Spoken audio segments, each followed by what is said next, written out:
Today we have a video all about the American Express Platinum card and whether it is worth it at $7.99. I previously did a whole video on whether this card is worth it at its previous price point at $4.99, and now we're going to do an updated video at $7.99 if it's still worth it or not, how much value you're actually getting after one full year. For anyone who's new here, I'm Grace. I'm based in Canada, where I share videos on personal finance, credit cards, travel, and things like that. How do you get travel for free, essentially?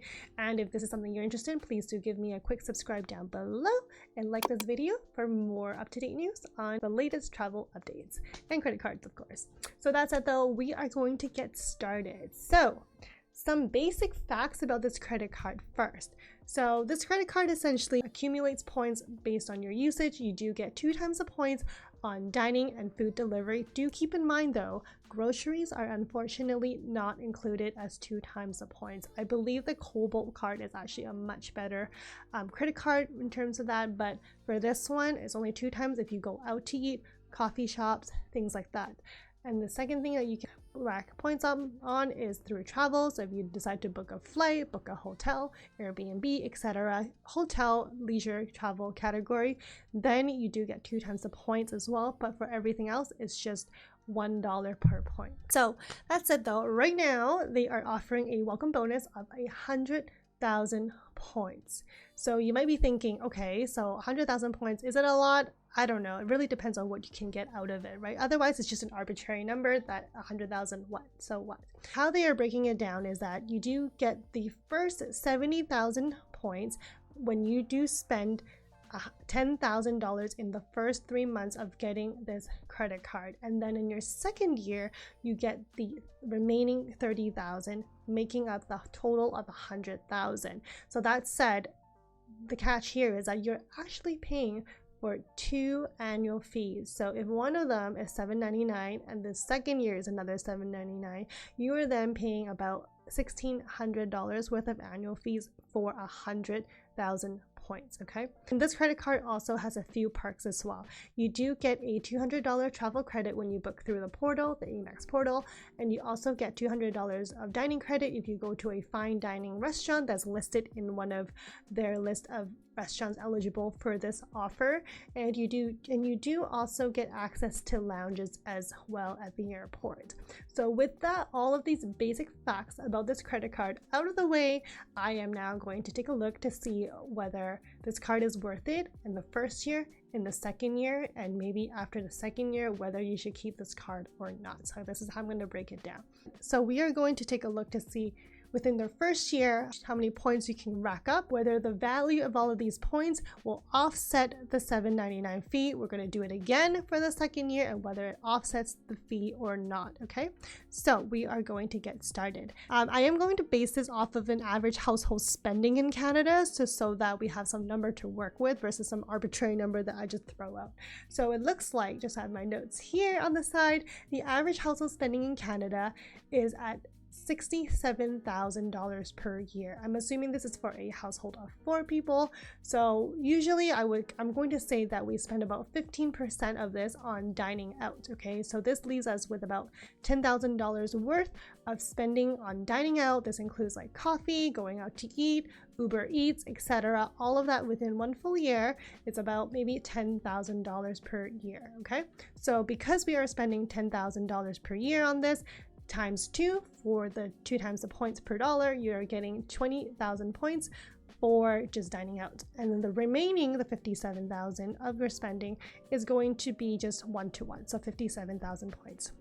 So at the end of one full year, your natural spending, just by doing the things that you would normally do, you would accumulate a total of about 77,000 points. Okay, so that's just with your spending. So within your first year, if you add on the 70,000 welcome bonus plus the 77,000 points that you get from just spending as you normally would, you are getting it around 147,000 points. And then keep in mind, if we were to convert that into travel credits, which is what I love to do, is convert them into flights, because that is the best way to get the most value out of these points. Now within your first year, the points that you've accumulated will get you 2 round-trip tickets economy to Japan from Canada for about that's worth probably about $3,200, and then you get your $200 travel credits.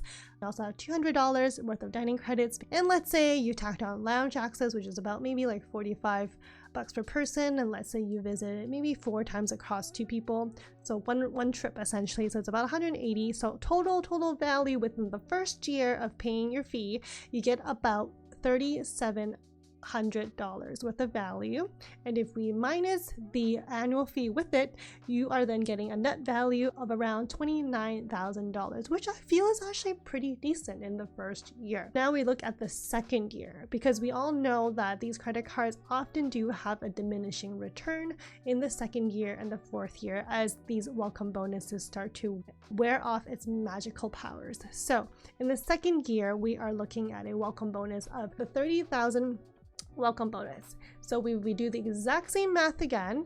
We would have racked up 77,000 points, so plus your 30,000 points, meaning in the second year you will have racked up about 107,000 points, which I translated to about 2 round-trip economy tickets to New York from the West Coast in North America. So it's about $1,000 for 2 round-trip tickets. So that said though, $1,000 plus your $200 travel credit and your $200 dining credit, so, and then maybe your lounge access as well here and there. So overall your net value is really sitting at around maybe $1,700 for the year, so meaning your net gain is roughly about $1,000-ish or so, which obviously is not as much as your previous year where you're almost at $3,000 worth of net value.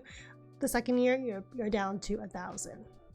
So I know some of you might be wondering, why don't I just wait till the end of 2 years, so if it's a huge amount of points racked up, and then I'll just redeem it all in one go. And I will give you that scenario as well, which I would not recommend, but I'm going to share it with you because I know some of you would be interested in that. So at the end of 2 years, you do get about 254,000 points. So with that, what does that equate to? If I were to translate it, you could basically get 3 round-trip economy tickets from the West Coast over to Japan, which is valued at $7,200, or you can redeem basically 2 round-trip business class tickets from the West Coast to Japan, valued at they're usually about $7,000 each, so you're getting about $14,000 worth of value out of it. So I know that is way more tempting to save up all your points, and you're like, wow, I can get $14,000 worth of value by only paying like $1,600 with annual fee. Of course, that sounds great. However, a big however is that this is only if you are able to book the flight at the best redemption possible. A lot of times these flights at this redemption rate is very rare, and it is also hard to get. It is a bit of luck in order to come across them. And secondly, I do want to mention is that we never know what the redemption rate is going to be. So at this current moment in time, it could cost around 70,000, 75,000 points to redeem a one-way flight, business class flight to somewhere in Asia, but we never know 2 years down the road whether that scale is going to change, how many points it's going to need. Maybe the points will be not worth as much and will be devalued over time compared to now. So I always say this is that if you have enough points to cash out and to get that vacation that you're looking for, do it. Don't save your points, don't hoard your points, because you don't know whether it's going to be still worth the same thing in 2 years, 3 years time from now. So to wrap it up though, is this card worth it or not? There are a few criteria for people who I feel like might feel like it's worth it. First thing is that if you do have that planned spending of $10,000 within the first 3 months. So things like insurance, if you have a multiple insurances coming up, that could be one, property taxes, etc. So if you can line those up properly, then I think maybe the $10,000 is doable to spend within the first 3 months. And secondly is if you have a trip in mind that you do have planned already, because a lot of the value from this credit card is maximized only if you travel. If you convert them to things like Airplan points or like Air France and things like that, then it is worth it. However, if you don't have any flights planned or travel plans and you're just going to redeem them for like a Dyson, for example, then this card I don't think is maximized in a way that you would want to, especially given the price of $800 when you could just buy your Dyson instead of trying to rack up points and all of that. I don't think it will really offset the price tag as much as travel. And also, if this credit card is also good for someone who does like to eat out a little bit more, just because you do get 2 times the points on dining, otherwise it's just 1-to-1. And I think at 1-to-1 it is very comparable to other credit cards out there that offer the similar return without having the high price tag of $7.99. So that said, though, I know it's a super vague answer. It really depends on what your lifestyle looks like, you know, whether you care for having a metal card, whether the racking up the points is worth it or not. But at the end of the day, I really feel like if you are someone who likes to travel and your goal is to get as many travel points as you can within 1 year, and you do have that spending lined up, then this card could be something that is worth considering, even though the price tag is $7.99. So I do have a referral link down below if you would like to take a look to see what the offer looks like. I think it does vary from time to time depending on when you check it. Sometimes they update it, so it could be a surprise what the offer looks like. But with that said, though, thank you so much for watching. If you enjoyed this video, please do give me a quick subscribe down below and like and comment if you have any questions as well, and have a great rest of your day. See ya, bye.